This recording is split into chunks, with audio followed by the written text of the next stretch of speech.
সবাইকে ওয়েলকাম করছি আমার নতুন একটি ভিডিওতে।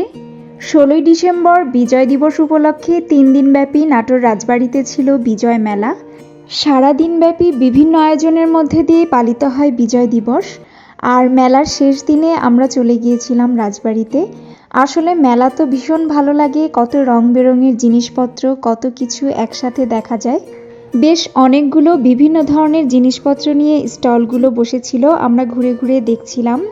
হাতের তৈরি জিনিস, ঘর সাজানোর বিভিন্ন জিনিস, শাড়ি, এখানে শাড়িগুলো বেশ সুন্দর ছিল এবং রিজনেবল প্রাইসে পাওয়া যাচ্ছিল। আসলে মেলার মজাটাই কিন্তু এইটাই যে অনেক রকমের জিনিস আমরা একসাথে দেখতে পাচ্ছি এবং কেনাকাটা করতেও বেশ ভালো লাগে মেলা থেকে। এখানেও হাতে তৈরি বিভিন্ন জিনিস ছিল, ঘর সাজানোর জিনিস ছিল। বিভিন্ন রঙের এই ফুলগুলো দিয়ে ঘর সাজালে কিন্তু ভীষণ ভালো লাগে। আর চারিদিকে এমনিতেই একটা উৎসবের আমেজ মনে হচ্ছিল।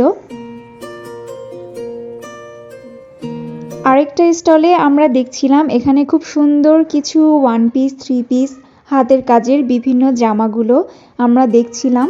আমরা যেটা দেখছিলাম এটা একটা 1 পিস ছিল, এটা ব্লকের। এছাড়াও হাতের কাজের খুব সুন্দর সুন্দর জামার কালেকশন ছিল এখানে।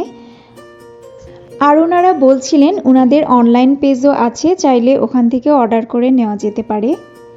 আরেকটা স্টলে খুব সুন্দর বিভিন্ন ফ্লেভারের এই কেকগুলো সেল করছিল, বিভিন্ন পিঠা, জার কেকগুলো দেখতেও ভীষণ ভালো লাগছিল।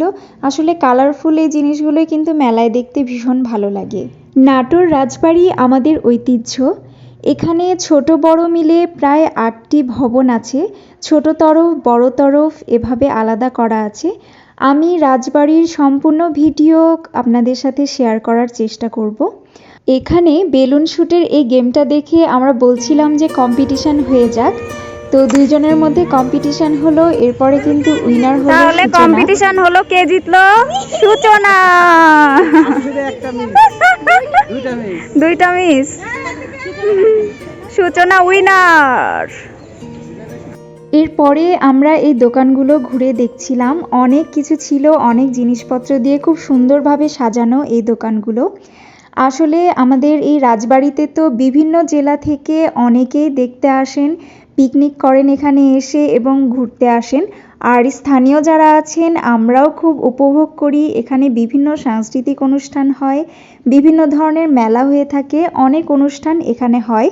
তো এজন্য এই দোকানগুলো এখানে সবসময় থাকে।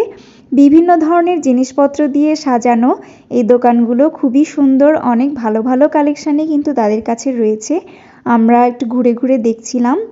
নাটোর রাজবাড়ি ছিল এক সমৃদ্ধশালী রাজবংশের কেন্দ্র, যা রানী ভবানীর মতো প্রভাবশালী ব্যক্তিত্বের কারণে এখনও ইতিহাসের পাতায় একটি গুরুত্বপূর্ণ স্থান দখল করে রয়েছে।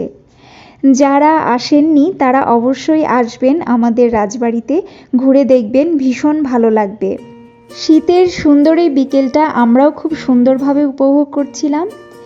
অনেক খাবারের স্টলও সেখানে ছিল, বিভিন্ন ধরনের পিঠা, পাঁপড়, মিষ্টি, বিভিন্ন ধরনের আইটেম দিয়ে খুব সুন্দরভাবে স্টলগুলো সাজানো ছিল।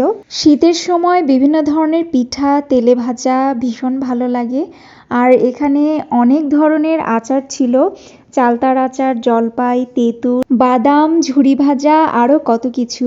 আসলে মেলা মানেই তো এরকম কত কিছু খাবার আর রং বেরঙের সব জিনিস।